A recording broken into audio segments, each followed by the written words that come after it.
Okay, guys, going to do a quick little recap.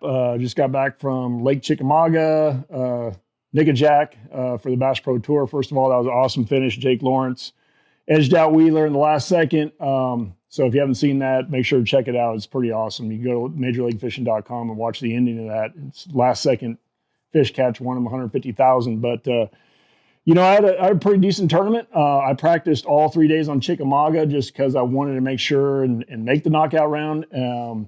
Fish were in all kinds of different stages, and I caught them pre-spawn, spawning, and post-spawn fry garters, things like that. But first day of practice I spent down the lake. Next day I spent up the river, and then the third day of practice kind of spent mid-lake. But ultimately, ran a lot of water. I burned a lot of gas, probably about almost 50 gallons a day. And I'm going to do a video on my Garmin's. It was really key the way I had my settings as far as on the mapping to enable me to find new fish, new areas throughout the tournament because things were changing with all the storms. But anyway, kept it pretty simple. I mean, I had primarily these 4 rods on the deck, maybe a frog I threw in there and a bed fishing rod.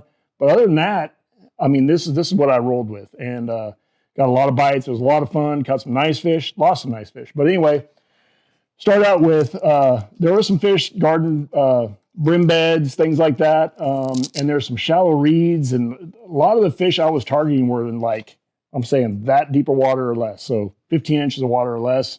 And if they didn't come up for a topwater bait like I have, this swim jig really, really caught me a lot of nice fish. And I'm going to explain this to you. So first of all, this is a West Logan swim jig right there. You can see it's kind of a brim color. But the key was throwing this 4-inch Yamacraw on there. It's by Yamamoto, blue craw. And you can see how big that is.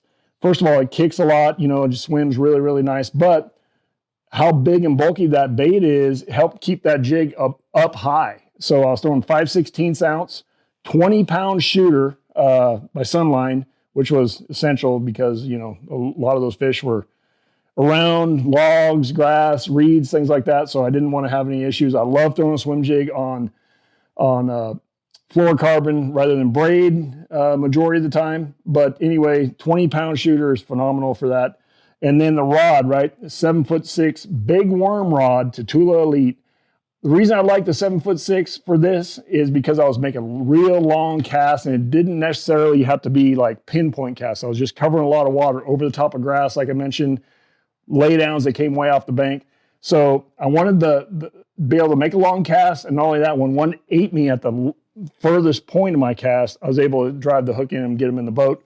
And then a Daiwa 7-to-1 Zillion bait cast reel, super, super nice setup. Light, powerful. Just that was my primary setup, especially in the morning, covering a lot of water and getting some key bites. Well, and I recommend you get a nice reel, get the Tackle Warehouse reel covers. Super inexpensive and a good way to protect your investment.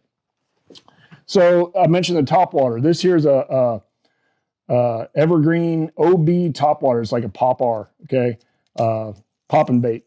You can see the reason I like this one is because of that color. It's kind of like a brim looking deal. It's got a nice tail feather with brown and white. So caught some nice fish on that. Not only that, that orange mouth. When they're when they're on the brim beds and stuff, I like a lot of orange or some orange in my baits. And that was just a real effective way to catch them. Caught a couple key fish on that. And, I've struggled with finding the right rod for a popper style bait just because they're so light, depending on the ones you like to throw. So what I found is a 7'2" universal Tula Elite rod by Daiwa casts these little poppers, light baits really, really well. And it's got the right action as far as the bend and the tip to throw the bait. But not only that, you're not doing a flipping hook set on them, you're kind of pulling into them. So it's got the right tip and the right backbone to drive the hooks home and to get the fish in the boat with these small little treble hooks. The line I was using. So I'm old school guy. I love throwing monofilament. I know a lot of guys throw braid or braid to whatever leader on their top waters. I like straight for this popping style bait. straight 20-pound, supernatural. I like that green color. This here is clear. I don't know where my green went, but 20-pound, cast really, really well. Back in the day, I used to think, I had to throw 12 or 15 so you could cast, but this 20-pound supernatural casts extremely well. And obviously 20-pound, gets you out of a lot of problems. And then, throughout the day, once the sun came up, like I said, I was around brim beds, there was some fry garters, and I kind of had a 1-2 approach. Throwing out light spots, dark spots, whatever, in that real shallow water, a drop shot rig, right? This here's a Robo Worm 6-inch straight tail, Witch's Tea, one of my favorite California colors. It's that kind of that dark brown with a little bit of chartreuse line through it and a chartreuse tail. Like I said, with the brim and that kind of darker Tennessee River water, really, really stands out. Those fish can pick it up really, really well. The hook I was throwing, another key essential part of this, was a Trocar 1/0 finesse worm hook. So you could see that rebar, or that hook keeper or bait keeper on that shank of that hook right there is essential, because if that worm slid down while I'm pulling it through grass or something and mess up the worm, I wouldn't get a bite. And like I said, the Trocar, super sharp, no problems with that. And then let's talk about the rod. I had a lot of people ask me that seen some clips online about this rod. This here's the new Tatula, Daiwa Tatula rod series. This is a 7'3" small swim bait drop shot rod right here. You can see they got different cosmetics, a little bit different look than the old school Tatula. And like I said, it's just this here's the medium extra fast, which I really, really like for those drop shot, especially in that shallow water. Had some backbone, but it's super, super light. And then I paired it with a Tatula Elite spinning reel. So if you haven't checked that out, make sure and do this really, really nice setup. It just flows really well together. And then the pink line, right? That is the 13-pound All Might by Sunline. That's a sinking braid. I'm a huge fan of that. The more I use it, the more I'm in love with it. Super strong, no wind knots. Really, really easy to use, easy to cast, and it helps keep that bait down. The drop shot weight, Arc Tungsten 1/4 ounce, little teardrop weight. What's cool about the Arc Tungsten is they actually have the size of the weight on their tungsten. So a lot of times I get a mess going on. I don't, there's a small difference between a 3/8 and a half or 5/16. It's right there on the weight, which is really cool. And then the leader. Okay, so I love throwing shooter, especially when I'm around structure and stuff. So what I liked was that new 9-pound size shooter by Sunline.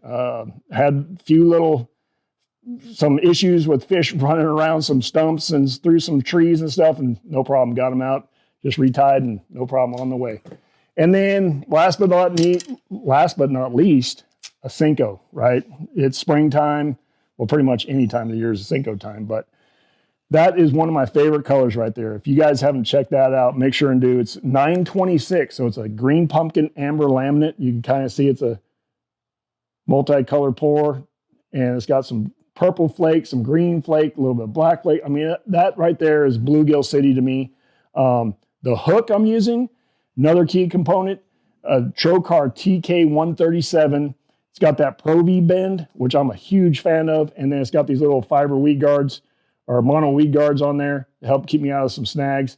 And then the other thing that I like doing, especially, when I'm throwing kind of in those kind of bare spots, is I rig it just like that. So I get a better hookup percentage than rigging it in line with the bait. So I rig it exposed just across the worm like that. And what that helps me to do, I lost the tag, but these are Arsenal silicone tubes. Okay. You get 50 of them, I believe, for less than $7 on Tackle Warehouse. So, I mean, you can save a lot of Senkos by using that little trick. I wasn't putting a weight in it because, like I said, the fish are so shallow. And then I went back to the Tatula Elite, Cody Meyer, 7'4", Nico wacky worm rod. It's just, it has the right kind of action that I like. Has enough power, light, super, super nice. And then I paired it with the Tatula MQLT, super nice reel as well.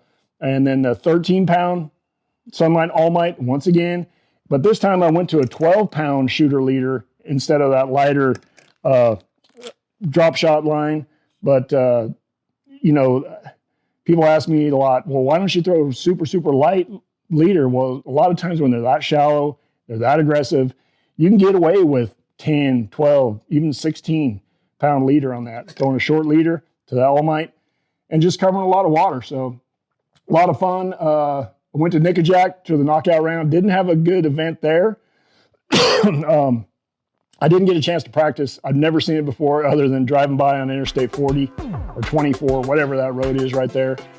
And so I just went and kind of explored and got off to a good start and then just slowed down. And if I had to do it over again, I would have pre-practiced prior to the event, so I at least knew what things looked like on Lake Nickajack. But overall, great week. Make sure to check all this gear out on tacklewarehouse.com, and hopefully fish are still biting wherever you're at.